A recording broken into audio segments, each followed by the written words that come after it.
You're listening to the IB4E Coaching Podcast. Brought to you by IB4E Coaching, business coaching for executives, entrepreneurs, and small business professionals. Learn more at ib4e-coaching.com.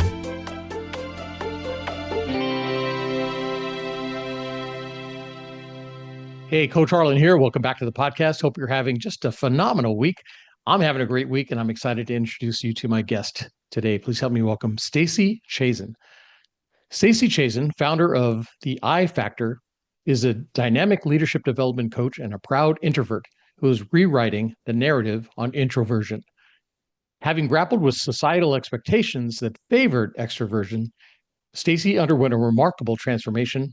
Instead of conforming to societal pressures, she embraced her introverted qualities, turning them into powerful assets that allow her to thrive both professionally and personally. Now, as a fervent advocate for introverts, Stacey draws on her extensive corporate and nonprofit experience, undergraduate degrees in marketing and communication, a master's in organizational development and leadership, and certification as a Myers-Briggs Type Indicator practitioner to empower introverts, guiding them towards self-acceptance, fulfillment, and success in the workplace and beyond. Stacey, welcome to the program. Thanks so much. I'm happy to be here. No, this is fun. Introverts. I know people who claim they're introverted, and yet they're some of the most successful people and just brilliant. You say on your website that our workplaces are kind of set up for the extroverts. Explain that. Why do you think that is, and how are you trying to change that? So before I do that, can I unpack something you said just at the start of this call that I'm so excited you set me up for? And that is, you said people are introverts, and yet they're brilliant and successful, right? Absolutely. And I think that points to the big elephant in the room, and that is myths and misperceptions that folks have about what it means to be introverted and how that aligns or doesn't align with, as many people think, leadership and success and brilliance and all those great things.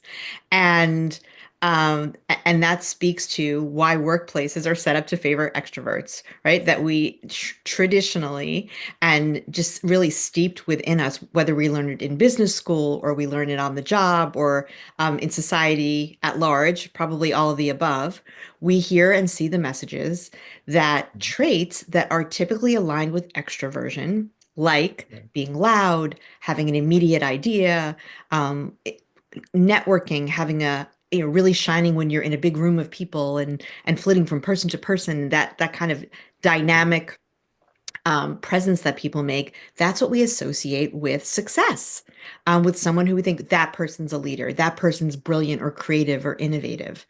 And so our workplaces over time have been set up to reward those types of behaviors and preferences and default settings.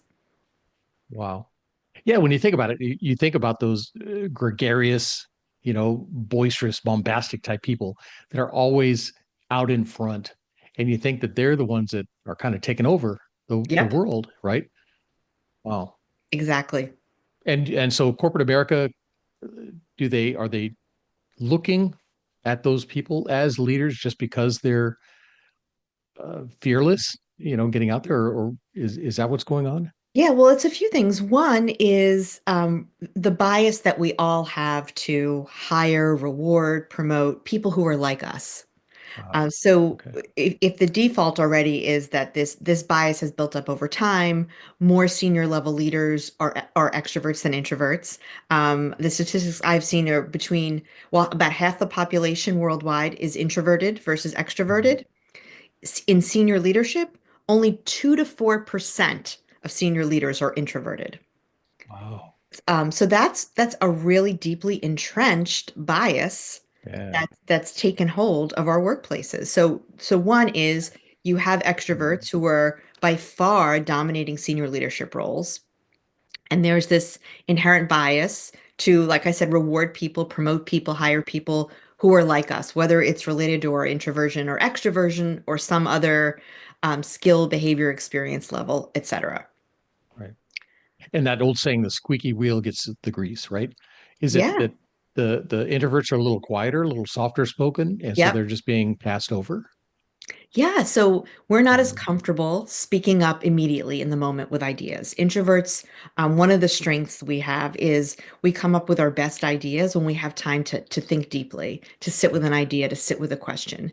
And the ideas and answers that we come up with are no less good or creative or innovative than the extrovert at the other end of the table who is going to do his or her best work, come up with their best ideas when they have time to they have the opportunity to talk it through out loud. So you pose a question, the extrovert says, this is what immediately occurs to me. We could do this, we could do that. What do folks think? Blah, blah, blah. And might get to some brilliant idea, but I might Right. get to an equally brilliant idea, possibly even the same idea, once I've Right. had time to go back to my I office, get you. Yeah. sit with it, and then even not share it with a whole room of people, but say to the meeting organizer, can we sit down one-on-one tomorrow when I've had time to Yeah. think about it? Or could I give you my ideas in writing? Because Right. we also tend to be very good writers. So it's it's knowing yourself, having that self-awareness of the way that you're wired, how you do your best work, and then advocating for yourself to be able to show up in those ways and work in those ways. Nice. Very cool. All right. I want to dive into this a lot more because I know there's more to unpack on this. Um, Before we get started, I do have 10 questions that I like to ask my guests. Listeners know these are the questions made famous on the TV show Inside the Actors Studio, where the host James Lipton asks these same questions of his Hollywood guests from TV, film, and stage. And I figure if they're good enough for the Hollywood elite, they're certainly good enough for my guests. So, Stacy, if you're ready, I've got 10 quick questions for you. All right, hit me. All right. Number one, what is your favorite word? I love the word loquacious. Always loved it. Mm, Just rolls off the tongue. I love the meaning, the sound. I love words. mm, And that's one of the ones that's high on my list. very cool. All right. What is your least favorite word? All right, my least favorite, it's a phrase, and it's not because of the way it sounds, but because of the meaning that people try to give it. And that's, I really don't like the phrase win-win. I feel like it's a win-win situation, a win-win opportunity. I Mm, feel like it's totally overused and has lost its real meaning as a nice. result. Okay. I'll take that. All right. What turns you on? Oh, what turns me on is opportunities to help people to see things in a completely different way than they had before. Nice. And what turns you off? What turns me off is closed-mindedness. People are not Mm, willing to see things differently. very good. All right. What sound or noise do you love? The sound of a coffee maker gurgling in the morning. Love that. Perfect. Yes. That's good. All right. What sound or noise do you hate? The alarm clock in the morning. Yep, Much prefer to wake up naturally, and if that alarm's going off, it means I wasn't ready to wake up. exactly. No, the smell of coffee. That'll do it. All right. Question seven. What is your favorite curse word? It's not really a curse word, although I do like to curse, I will say. But the word crap just really works well because it's PG, and you can use it anywhere, but it gets Sure. across frustration usually adequately. Exactly. Oh, good word. All right. Question eight. What profession other than your own would you like to attempt? I like to attempt. Oh, yoga instructor. Okay. Cool. And what profession would you not like to do? Um, skydiving instructor. There's a story in there somewhere. Okay. All right. Stacy, final question. If heaven exists, what would you like to hear God say when you arrive at the pearly gates? Um, your parents are right over there. Go say hello. Nice. Very cool. Very cool. All right. We are going to take a short break. When we come back, we're going to talk about how you got your start, how you got to where you are now. We'll talk a little bit more about the I Factor leadership, your site, and some of the things that you're offering. And at some point, we transition into courage and leadership. All right. Sounds great. All right. So, listeners, we'll be talking about all that and more right after this. So, stick with us. And I'm back with my guest, Stacey Chazin. Stacey, thanks again for coming on the program. I've been looking forward to our conversation. I know you've dedicated your career to helping introverts. What inspired you, and how has your own experiences kind of shaped this journey? Yeah, and really, probably my answer is not unique to me, but the challenges and struggles that I had as an introvert in the workplace, the awakening that I had that it didn't have to be that way, and my absolute belief that I could help people not have to struggle for as long as I did. Um, and I'll say a little bit more about that because that was kind of, I know those were some generalities. But I spent really my childhood, my years in education and my early career hearing the messages, like many of us introverts do, that being introverted was somehow not good enough. Not as good as being extroverted. We hear messages, I would say from the time we're in preschool, that it's better to have more friends, to want to play with the kids on the playground rather than read a book or build a tower of blocks by yourself. Into high school, it's better to go out every Saturday night, have more friends, always be social. Where for people like me who are introverted, that's not a comfortable and happy way to live. But if we want to stay home on a Saturday night and watch a movie or read a book, God forbid, or have a smaller circle of closer friends, we hear the messages from family, from friends, from teachers, even from our bosses, that that way of operating is not as good as if we had more friends, a bigger professional network. We like to collaborate more, come up with ideas on the spot. And I really struggled before I knew there was a name to why I was struggling in that sense. And about 15 years ago, I had an opportunity to take a Myers-Briggs Type Indicator assessment, which for any of your audience members who don't know, Myers-Briggs, or MBTI as it's known, is the world's most popular, commonly used personality assessment. And it gives you insights really into how you're wired, which is similar to, I use with my coaching clients the analogy of having a dominant hand, right? It's my dominant hand is my right hand. I naturally go to it. That's how I write. I can write with my left hand, but it's gonna feel more uncomfortable. My signature's not gonna look as good. I just don't do it unless I have to. Right. So the Myers-Briggs, my MBTI report showed me what my preferences were, my default settings are in four different dimensions. The first of which is whether I'm introverted or extroverted.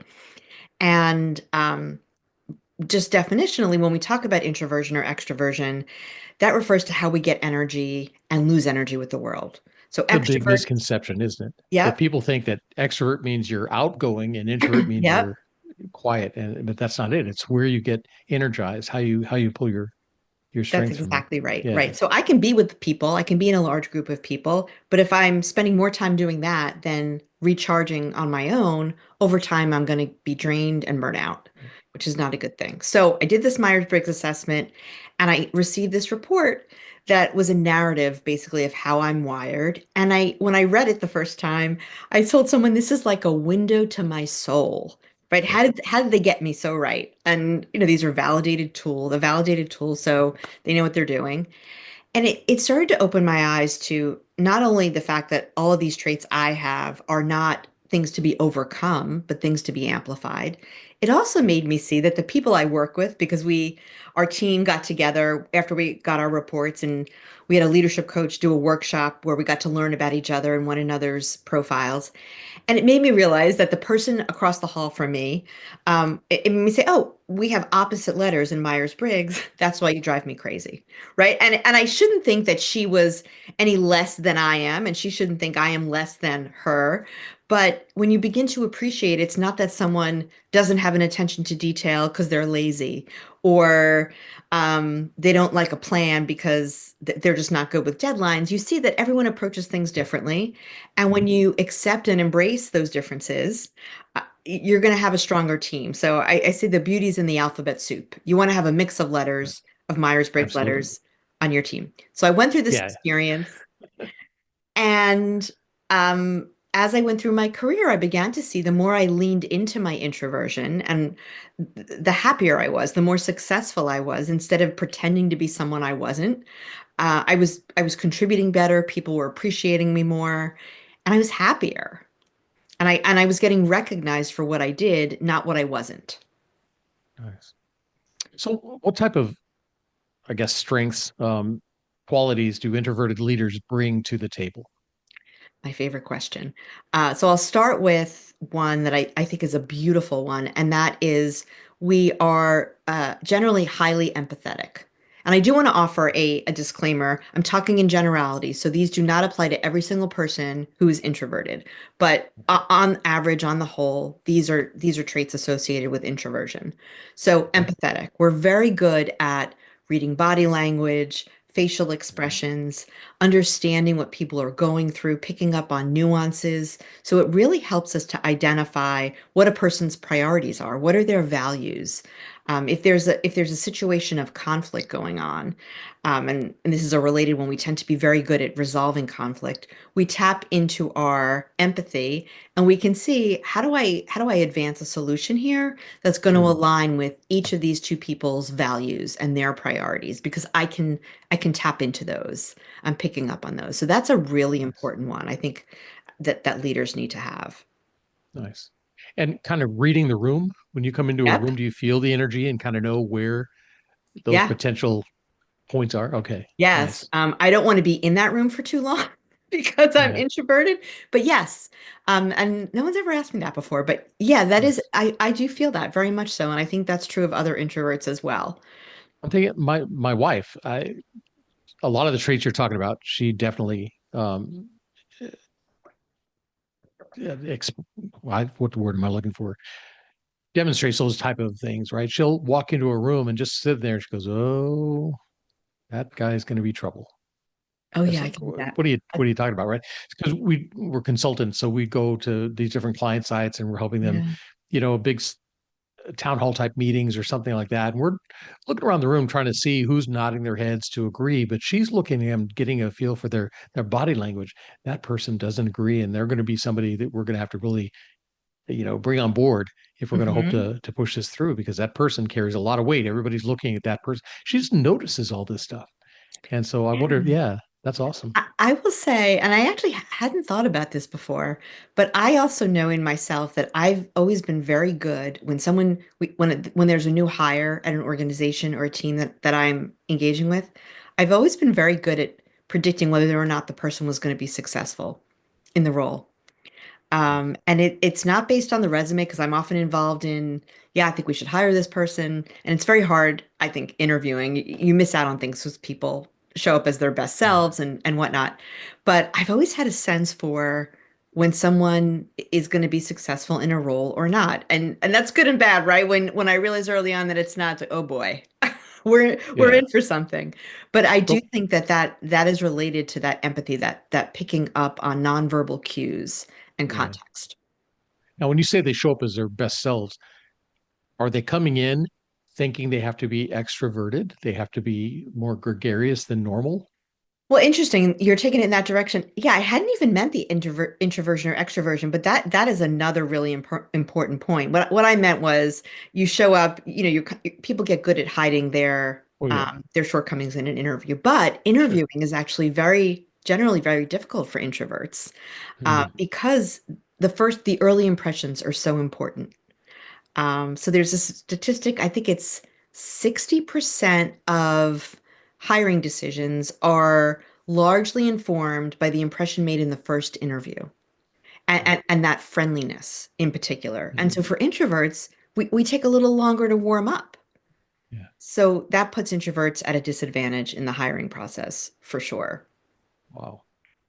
Yeah. Wow. And self promotion can feel awkward, right? To Yes. an introvert.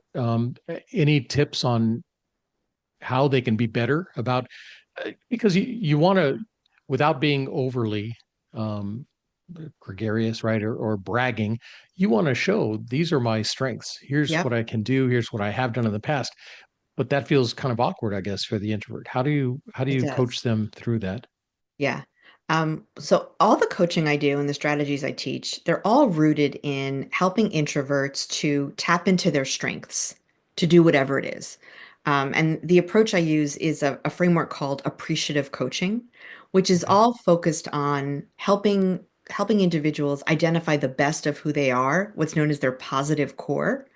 And so your positive core can be that you're empathetic, that you're a good writer, that you form deep relationships, deep, meaningful relationships with people. Those are some examples.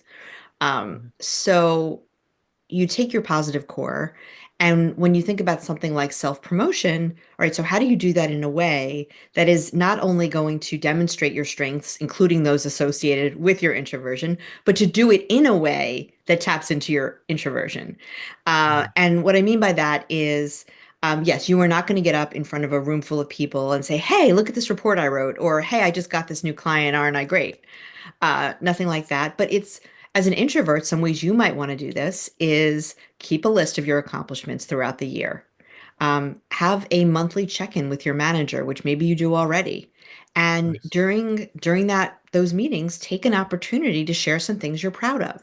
So you've captured them in writing, you're keeping the details of it, which we tend to be good at, and then you're engaging in a one-on-one situation with someone who's a decision maker and an influencer who is going to have a role in your success in your organization. Nice.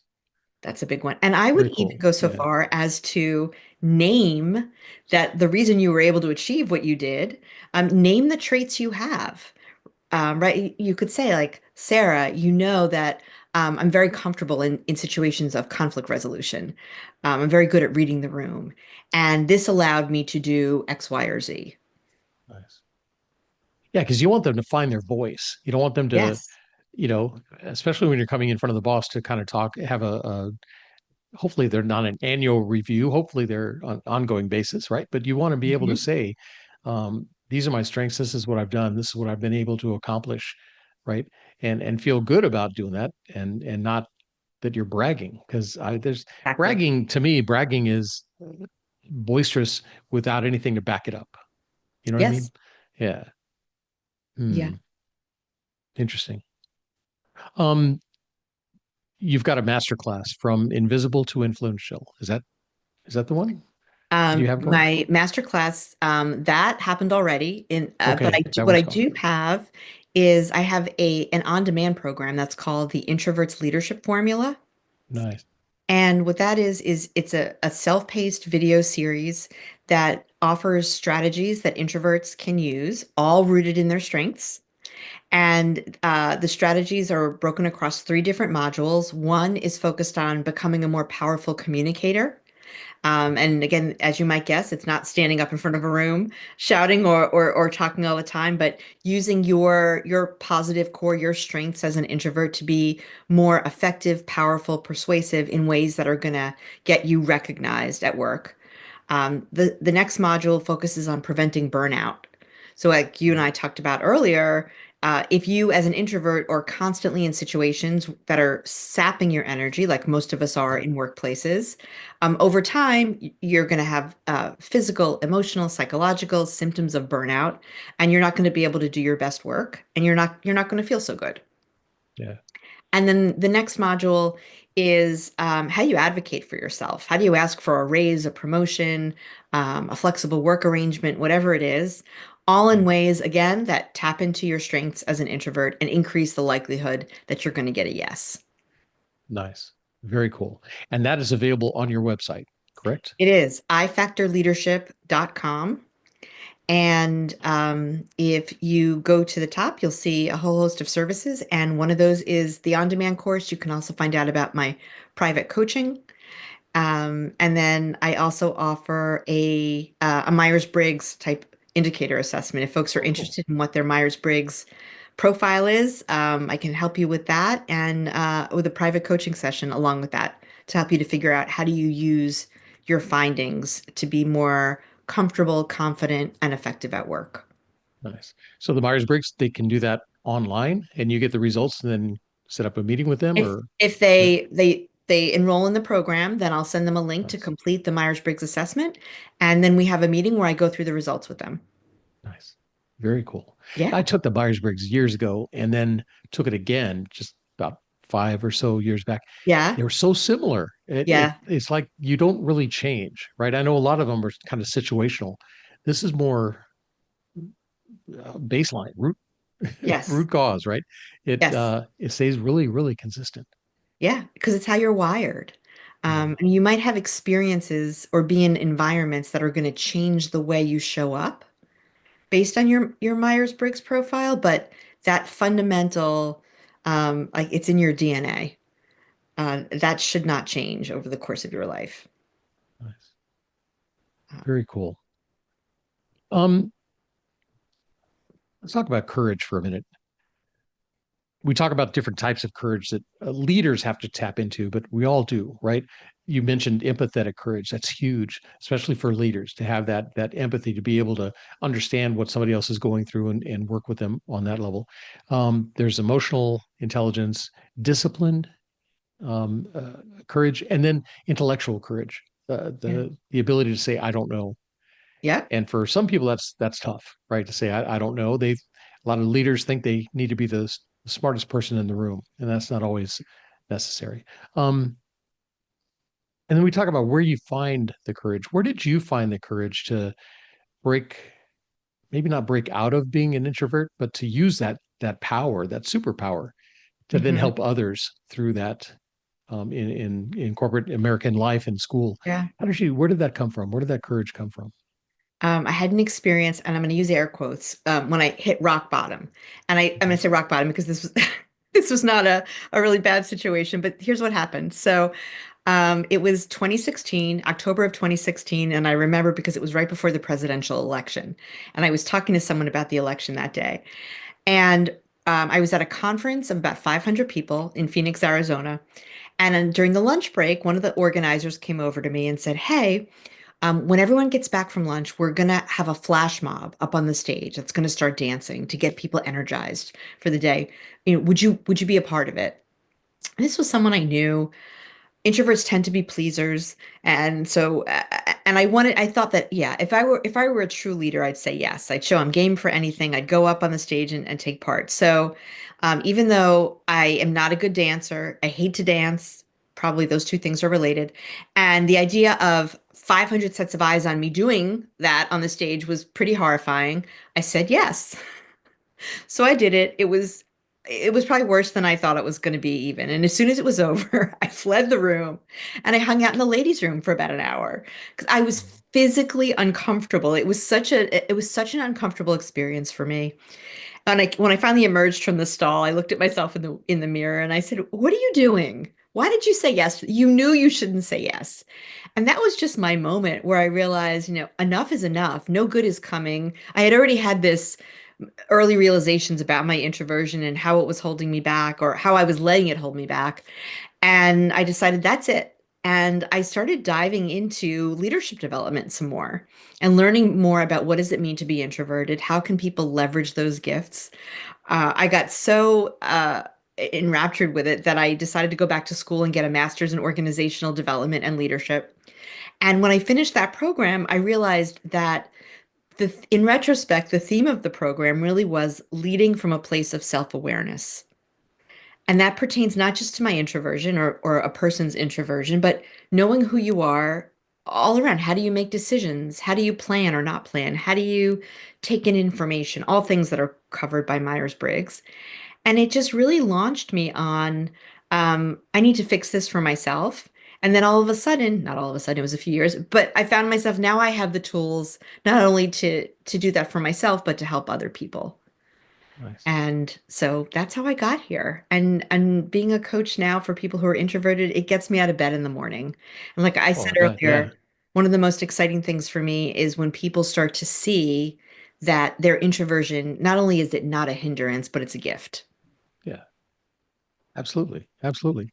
Um, uh, and the importance of reframing those traits as superpowers, right? If Yep. people are getting ready to apply, um, let's say they're putting a resume in or submitting an application or something like that, do you coach them through that? How to take some of those things that they may seem as oh, this is holding me back, and turn it around so it's more of a superpower? Yeah, yeah, it's talking about, and you can do this on your resume, you can do this in an in-person interview, naming your strengths. I've heard or I've experienced that I'm a highly empathetic person. I've seen a lot of success managing conflicts and helping a group come to consensus. Or I've always been a really powerful writer. So I found when I have opportunities to write, to express my opinions, my thoughts in writing. I've experienced that I have a big impact on people, that I can be very persuasive. So you're naming your traits, you're naming your strengths. Um, Nice. Yeah. What I will say, and I was asked this in an interview recently, should you tell a prospective employer or your current employer that you are introverted, right? To actually use that I word. And um, I really sat with that for a bit. And because part of my mission is to change workplaces, change that narrative.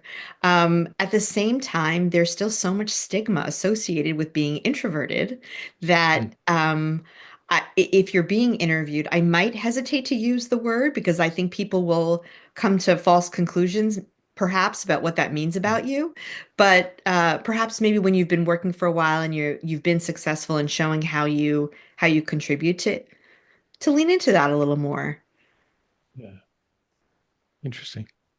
Yeah, because like I said, I know some folks that I, out of all the traits you're talking about, I can see now that they are probably introverted, but these are the people that are a little bit more soft spoken. Like I said, they take a Hmm. minute or two to think before they respond with an Yep. answer, and it's always spot on. It's always Yeah. insightful. It's like wow, So when I see somebody take a breath in, like they're going to say something, I want to listen because this is going to be awesome, whatever this is. That's It's kind of right, cool. right? And Yeah. because if you have someone in a meeting and they're constantly throwing out ideas and talking out loud, after a while, it often can sound like noise. But when Mhm. someone hasn't spoken in an entire meeting and all of a sudden they speak up, people are they're more likely to listen. They're going to say, "Hey, Stacy, she really gave this some thought." Or she was saving her best idea, not Yeah. just throwing all of them out and seeing what sticks. Well, and it seems sometimes those gregarious people in the meetings that are just throwing idea after idea, they're almost like the and I'm air quotes now, the mind readers, right? They're throwing out ideas until they see something open, your eye Ah, opens a little bit or something like that, and then they hone in on that. Like, yeah, yeah, okay, that worked, so I'm going to go there. And you're right, it's just noise. yeah. Yeah. Yeah, you're so right. And that's how extroverts do their best work sometimes. They're getting that feedback from others in the Mhm. moment. And again, they might get to the same idea that I'm going to get to, or an idea that's equally good. They're just getting there differently. Yeah. Interesting. Yeah. Very cool. I- So, yeah. All right. Leadership. yeah. What do you look for in a leader? Um, I'm going to say two things. One is a leader is someone who empowers other people to be leaders, Mhm. someone who is not in it for ego or recognition or saying that they have all the answers, but empowering others to show up as their best selves, I think is the most important thing. The second thing I'd say is, and I learned this uh, from a Harvard Business Review article that was published a bunch of years ago called "The Notion of the Incomplete Leader." And Mhm. you were alluding to this concept earlier in our interview, but as a leader, you don't have to be brilliant and have all the answers and be the most creative person. So there are all these different leadership competencies, and it's not important that you have them all. What's most important is that you have the self-awareness of what you do have and what you don't have, so that you can surround yourself with other people who fill in those gaps. Yeah. And bring out the best in them. That's right. Yeah. Yeah. I think it was Ralph Nader that said the job of a leader is to create more leaders, Yeah. right? Not more followers. We have plenty of followers as it is. We need more leaders, definitely. If I was to bump into any of your colleagues or people you've worked with over the years and ask them what your leadership style is, what do you think they'd tell me? What kind of leader are you? Depends where I was in my career. So earlier on, I think they might have told you um, that I was a perfectionist and demanding and probably a little, no, not probably, definitely uptight, where I was still in my phase of I need to get this right and I'm having a hard time getting it right. I was very frustrated. I'm not so proud of that leader, that person I was. And I think over time, so I'm still a perfectionist. I like to say recovering perfectionist, but it's Recover. still there. Um, I think now they would describe me as someone who is a curious learner as a leader. I've really learned and grown to appreciate having an open mind when it comes to leadership, to business, to collaboration. And I've really worked on that. It doesn't come naturally to me, but I think it's something I've learned how to use my introversion to be better at that. Nice. And for those leaders that are listening, how do you recommend they work with people that are more on the introverted side, a little quieter, a little more reserved, a little more thoughtful? Yep. And what do you say to them, and how should they be when they're interviewing, to hire somebody? What should they look out for, and what should they kind of caution on the, Yeah. you know I'm what I gonna, mean? Instead if of I making these can, snap decisions. yeah, if I can, I'm gonna answer your second question first. Okay. Um, and the question, what I would recommend is when you're interviewing someone to ask a question like, what do you need to do your best work? What do you need to show up as your best self in our workplace? And that's when you begin to hear, and hopefully the person will have the courage to share, not feel pressure to say, "Oh, I'm a team player. I love to meet and collaborate and all these things," right? But for that person to say, I do my best work, for example, when I have an opportunity to have a mix of collaborative work time and solo work time. Or I have the opportunity to give you my ideas in writing after I've had time to think about it, things like that. And when you ask questions like that in an interview, it'll start to point to well, it should suggest to you what that person needs to be successful, and it could give you insights into their introversion or extroversion. And if you, excuse me, then you could be mindful about making hires if they're the right fit that are more diverse in that regard. And then I think that translates to the answer to your first question, which is give people opportunities to work and contribute in diverse ways. Don't insist that all work be collaborative, that all work be verbal, that try not to have back-to-back meetings, whether it's in person or on Zoom. Everyone, but introverts in particular, really need that recharge time. So many organizations I know build in, instead of scheduling 60-minute meetings, they schedule 50-minute meetings. It can't always happen. Often it runs over, but at least try to have that buffer. Or as an introvert, you could say, I really need at least 30 minutes in between my meetings and block your Okay. calendar if you can. So you can catch your breath, go for a walk, recharge, whatever it is that you need to do so that you can come back to the next meeting and show up as your best self. Nice. Yeah, I like that. We're talking about motivating our employees. We talk about the currency. Everybody's currency is a little different. Some people are motivated Mhm. by more money. Some people want time off. Some people want recognition. Yeah. Everybody's a little bit different. So asking those type of questions, how do you work best? I'm good in teams, but I like to have time to work on my own. I need a hmm little downtime here and there. I think that's a great question. What for the listeners that feel themselves that they are introverted and stuff like that, do you have any advice on how to help them take that next step with confidence in their introvertedness? Um, yes. Well, first of all, I offer a free 30-minute call if anyone wants to connect with me, and that's focused on, in that 30 minutes, I help you to begin to identify your introverted strengths. So we do an abbreviated what is your positive core? So you can do that with me. If folks want to kind of sketch that out on their own, one way you can do that is I walk you through a process of identifying your peak experiences. So these are times when you felt motivated, engaged, that you were having an impact, you were happy in your work, you felt like you could bring all your skills and talents to bear. And when you're looking at those peak experience, what are you seeing show up for you?